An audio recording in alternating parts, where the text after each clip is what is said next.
मथुरा प्रवेश। आप दोपहर के बीत जाने पर मथुरा पहुँचे। वहाँ के सीमांत उद्यान में ठहर कर खाना खाया और मित्रों सहित नगर देखने गए। वहाँ के नागरिक स्त्री पुरुष बहुत पहले से ही आपके बारे में सुन चुके थे और आपको देखने का कौतुक धारण किए बैठे थे। आप राजपथ पर पहुँच गए, मानो उन लोगों के अपरिमित पुण्यों की श्रृंखला से खींचे हुए हों। हे भगवान, जब आप नगर देखने निकले तब स्त्रियां आपको देखने आईं। वे आपके चरणों के समान सराग सुभग, आपके शरीर की तरह पयोधरों की कांति वाली, आपकी आँखों की तरह लोल, आपकी छाती की तरह हरिणियाँ, आपके प्रौढ़ मंदहास की तरह स्वच्छता संशोभित और आपके केशों की तरह चमकीले कलापों से भूषित थी। आपने वहाँ जाते जाते अपने कटाक्षों से मथुरा वासियों को आनंदित किया और वे आपको देखकर हर्ष एवं अद्भुत से चंचल हो उठे। तभी आपने किसी धोबी को देखकर वस्त्र मांगे तो उसने कहा, कौन तुझे राजा के ये कपड़े देगा? चला जा। तुरंत आपने हाथ से उसका सर काट डाला और उसने भी भगवान द्वारा मारे जाने के कारण सद्गति प्राप्त की।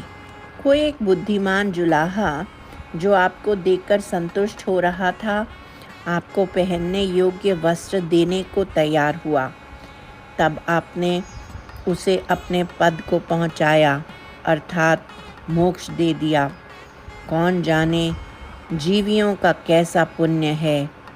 हे लक्ष्मी वल्लभ, फिर किसी मालाकार ने मालाओं, गुंछों एवं स्तोत्रों से आपको सम्मानित किया और आपने उसे उसके द्वारा वरण की हुई परम भक्ति के साथ साथ अपार ऐश्वर्य भी दे दिया। हे भगवान, फिर रास्ते में कोई कमल नयनी कुबड़ी आपको दिखाई पड़ी। उसने आपको अंग राग दिया और आपने भी उसके हृदय में अपने प्रति गहरा अनुराग उत्पन्न किया। तदनंतर उसके हृदय का सीधापन शरीर में भी स्पष्ट प्रकट करने के लिए आपने उसे कर से पकड़कर ऐसे मनोहर ढंग से उठा दिया कि वह संसार भर की सबसे बड़ी सुंदरी बनी। हे भगवान, जो अत्यंत पापी नहीं थे और जिन्हें आपके वैभवों का निश्चय हो चुका था, वे उस समय अपनी अपनी शक्ति के अनुसार तांबूल माला आदि कुछ न कुछ भेंट आपको अर्पित की। लेकिन मैं तब पत्र पुष्प आदि कुछ उपायन लेकर आपके मार्गों में हाथ जोड़े खड़ा नहीं रहा, जिससे हंत आज मुझे ऐसी बड़ी आरती सहनी पड़ रही है। हे भगवान, मैं आऊँगा, यूँ कहकर अंगराग देने वाली उस कुबड़ी को आपने छोड़ दिया था। फिर भी वह अपनी कातिर दृष्टि से आपकी गति दूर से देखती खड़ी रही और आपने गोपुर में प्रवेश किया। आपकी कीर्ति इससे पहले ही नगर के अंदर पहुंच चुकी थी। माता देवकी के स्तनय रस से मिसजो बाहर से सुनाई पड़ने वाला कोलाहल से अनुमित आपके आगमन के हर्ष से बह निकला था। आप नगर में प्रविष्ट हुए जहां बड़ा मेला चल रहा था। यज्ञशाला के रक्षा पुरुष अथवा उत्सव देखने आए हुए लोगों के ने आपके रूप माधुर्य से अथवा तेज से अभिभूत होकर आपको मार्ग दे दिया।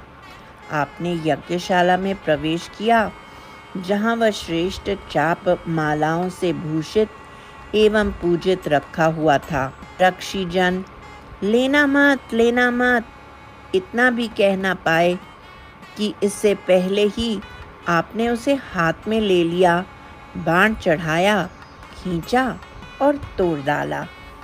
हे विभु, आपके चाप भंजन के उस महाध्वनि ने जो अगले दिन के कंस वध के पूर्व बजाए जाने वाले तूर्य के समान थी, देवों को रोमांचित किया। उसे सुनकर उत्पन्न कंस की कंपा कंपी को आपने उन आर्तनादों से सीमातीत बढ़ा दिया जो चाप के दोनों खंडों के प्रहार खाने पर रक्षा पुरुषों के मुख से निकलते थे।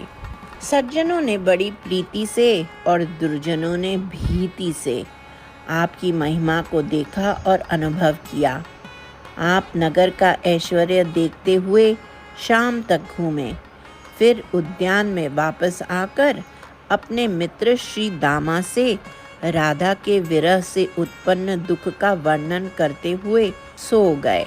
आप इस विचार से अत्यंत प्रसन्न थे कि आपके अवतार का कार्य कंसवध विशेषतया और भूभार नाश सामान्यतया साधित करने का अवसर मिला है। वही आप, हे गुरुवायूरपुरेश, मेरी रक्षा करें। सर्वत्र गोविंद नाम संकीर्तन, गोविंदा गोविंदा।